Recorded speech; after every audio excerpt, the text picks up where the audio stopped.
Boa noite, boa noite. Vamos ler mais uma vez agora o texto de Lucas, capítulo 18, do verso 9 ao verso 14. O texto que nós compartilhamos no domingo. Vamos extrair um outro ensino importante para as nossas vidas dentro desse texto. Diz assim o texto: Contou também essa parábola a alguns que confiavam em si mesmos, achando-se justos e desprezando os outros. 2 homens subiram ao templo para orar. Um era fariseu e outro era publicano. O fariseu de pé orava consigo mesmo: Ó Deus, graças te dou porque não sou como os outros homens, ladrões, injustos, adúlteros, nem mesmo como este publicano. Jejuo 2 vezes por semana e dou o dízimo de tudo quanto ganho. Mas o publicano, em pé e de longe, nem mesmo levantava os olhos ao céu, mas lamentava-se profundamente, dizendo: Ó Deus, tem misericórdia de mim, um pecador. Digo-vos que este desceu justificado para casa, e não o outro, pois todo o que se exalta será humilhado, mas o que se humilhar será exaltado. Vamos orar mais uma vez? Senhor Jesus, a gente acabou de ler a Tua palavra, o Teu texto sagrado, e pedimos, Senhor, pela Tua graça e misericórdia, que o Senhor fale conosco, que o Senhor se revele a nós, que o Senhor nos direcione, Pai, segundo a Tua vontade, que nós possamos perceber o perigo, Pai, que o pecado pode trazer às nossas vidas e que isso nos faça nos achegarmos a Ti com humildade e realmente clamarmos a Ti por misericórdia. Mais uma vez eu me coloco diante do Senhor, pedindo a Tua graça e misericórdia, que o Senhor venha sobre a minha vida, Senhor, me torne apto a este momento, que o Senhor fale comigo e através de mim, mas que toda a honra e toda a glória sejam dados somente ao Senhor. Em nome de Jesus que nós oramos. Amém. Começar a meditação de hoje pensando no seguinte: como é que alguém se torna um assassino? Quando mata! Muito bom! É interessante porque existe um processo até a pessoa chegar ao limite máximo da crueldade humana. A gente vê que isso logo lá no início, os primeiros filhos de Adão e Eva já viveram essa realidade, né? É uma realidade que vive com o ser humano desde lá. E é interessante que a gente não consegue perceber que esse é o resultado direto do pecado. A gente sabe de cor o texto que diz que o salário do pecado é a morte, mas o dom gratuito de Deus é a vida em Cristo Jesus. A questão é que talvez a gente não confie de verdade que o resultado do pecado seja a morte. Jesus retrata nesse texto aqui 2 tipos de pessoa: o fariseu e o publicano. E quando a gente está lendo, né, o Evangelho de Lucas, a gente nota um certo padrão. Publicanos, aqueles considerados pecadores, se achegando a Cristo, clamando a Ele por misericórdia, como o texto diz, tendo os seus pecados perdoados, sendo curados de diversas formas e adentrando o reino dos céus. E o Jesus mesmo está avisando para os fariseus, né? Tem gente furando a fila aí de vocês. Estrangeiros, prostitutas, os pecadores, está todo mundo entrando aí na sua frente e vocês não estão indo. E a gente vê, por outro lado, os fariseus numa escalada de ódio e de raiva de Jesus que se torna cada vez maior, não é isso? A gente vê que os embates se tornam cada vez mais ásperos, até o ponto de Jesus chegar a ofendê-los, dizendo que eles são filhos do diabo, raça de víboras e coisas assim, e eles armarem uma arapuca para matar a Jesus. A gente vê que vai subindo, até chegar ao ponto do assassinato. Vou dar um outro exemplo agora um pouco mais próximo de nós. Há algum tempo atrás a gente ficou meio impressionado com uma informação que saiu aí na mídia e deixou a gente meio de cabelo em pé. Mas antes de falar sobre isso exatamente, vamos contar a história de uma moça. Uma moça que se vê aí no meio evangélico e desde a adolescência ela é referência nos lugares onde ela está. É alguém que aparenta amar a Jesus com todas as suas forças. que dedica a sua vida por aqueles que não têm nada, que faz obras de caridade e atende aos pobres, que se doa e atende moradores de rua e usuários de drogas.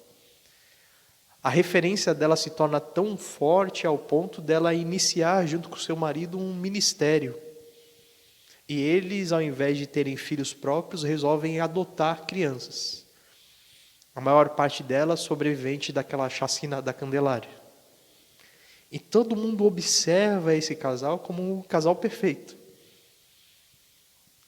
Ações que aos olhos humanos são altamente dignos.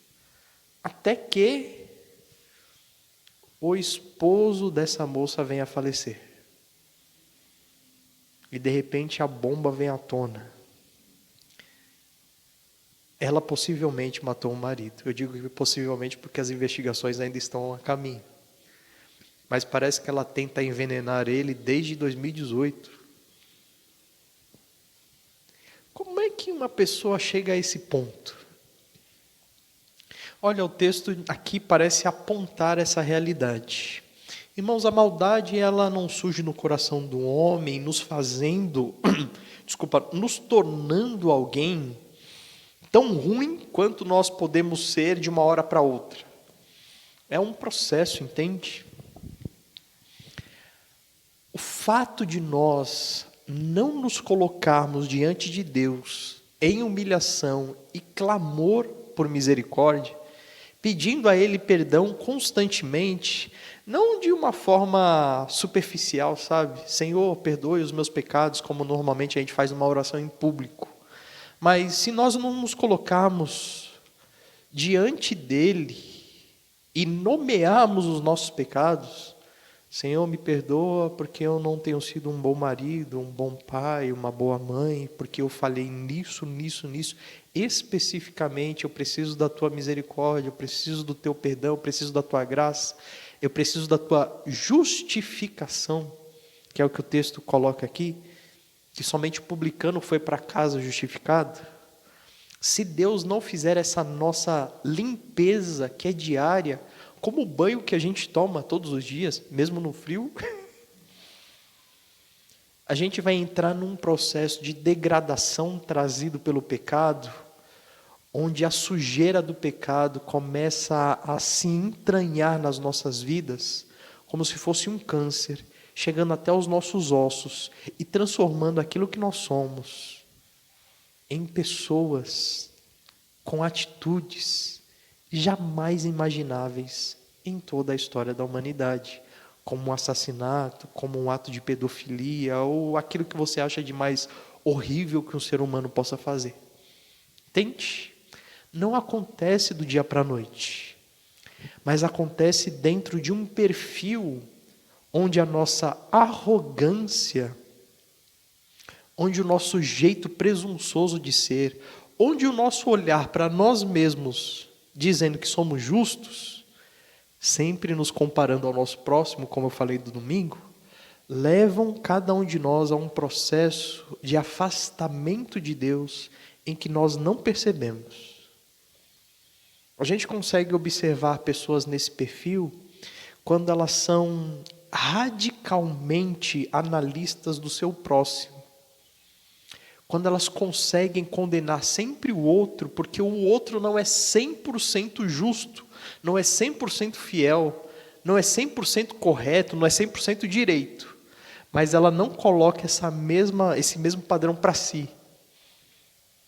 Consegue destrinchar o outro e humilhar o outro por todos os seus erros e por todas as suas falhas, mas não olha para si mesmo da mesma forma, entende?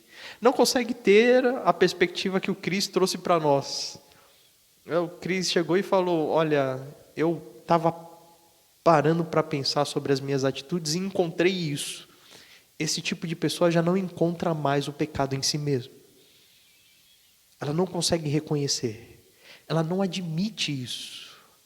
E entra naquele processo que eu venho falando para vocês já faz tempo. Se a pessoa ela não reconhece o pecado, ela não se arrepende, ela não pede perdão, ela não é perdoada. E vive o processo da morte todos os dias na sua vida.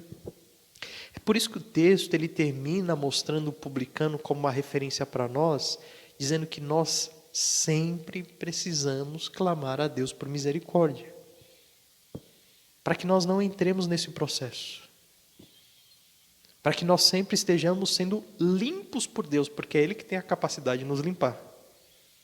E para que Ele vá criando essa nossa consciência de uma forma em que, mesmo ao praticar aquilo que é bom, que é correto, que é justo, que é puro, nós não venhamos a erguer o nosso ego e dizer assim, olha, tudo isso aconteceu por minha própria causa. Não, não foi por minha própria causa. Foi por uma obra divina. Foi por uma ação de purificação de Deus na minha vida. E é por isso que nós devemos e precisamos clamar a Deus por misericórdia. Amém? Então, nós não vamos nos tornar um assassino de uma hora para outra. Mas se nós dermos brecha ao pecado e não fizermos uma rotina verdadeira, não automática, mas um momento real com Deus, de clamor a Ele por perdão, por limpeza do nosso ser, nós não sabemos até onde nós seremos capazes de ir. Amém? Um parênteses aqui que eu preciso dizer. Quando a gente trata desses textos, tanto no Antigo como no Novo Testamento, a gente tenta deixar meio que de lado aquilo que nós chamamos de salvação. Porque muitas vezes a gente fica perguntando, né? Será que uma pessoa assim era salva e agora não é mais salva e perdeu a salvação e tal? Eu não acredito em perda de salvação, ok? Mas eu creio que algumas pessoas que mesmo sendo salvas, podem se desviar do caminho ao ponto de lançar a mão da vida de outro, ou perderem a sua própria vida. Como a gente tem o caso de Sansão, não é? Alguém que desde o ventre é consagrado a Deus, mas que viveu uma vida dissoluta, promíscua, e no seu último momento estava lá fazendo a obra do Senhor de novo, mesmo tirando a sua própria vida. Ok? Dúvidas, irmãos? Vamos orar então? Senhor Jesus, nós te louvamos, exaltamos o teu nome pela oportunidade, Senhor, de compreender a necessidade de nos achegarmos a ti com humildade e clamar a ti por misericórdia. Pedir que o Senhor entre em nossas vidas, Senhor, para nos limpar e nos purificar, porque nós somos pecadores. Nós reconhecemos os nossos pecados, nós nos arrependemos deles e nós clamamos a ti por perdão.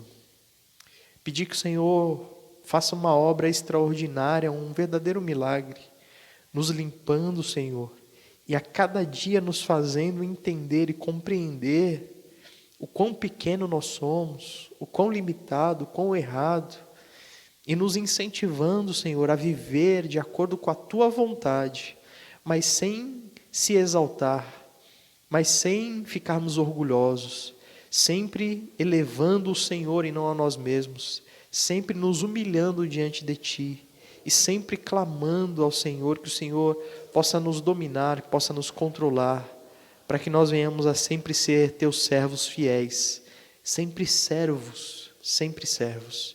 Este é o nosso desejo, Pai. Louvado seja o Teu nome, Senhor, por esse tempo. E é em nome de Jesus que nós oramos. Amém. Deus abençoe a todos. Fiquem com Deus.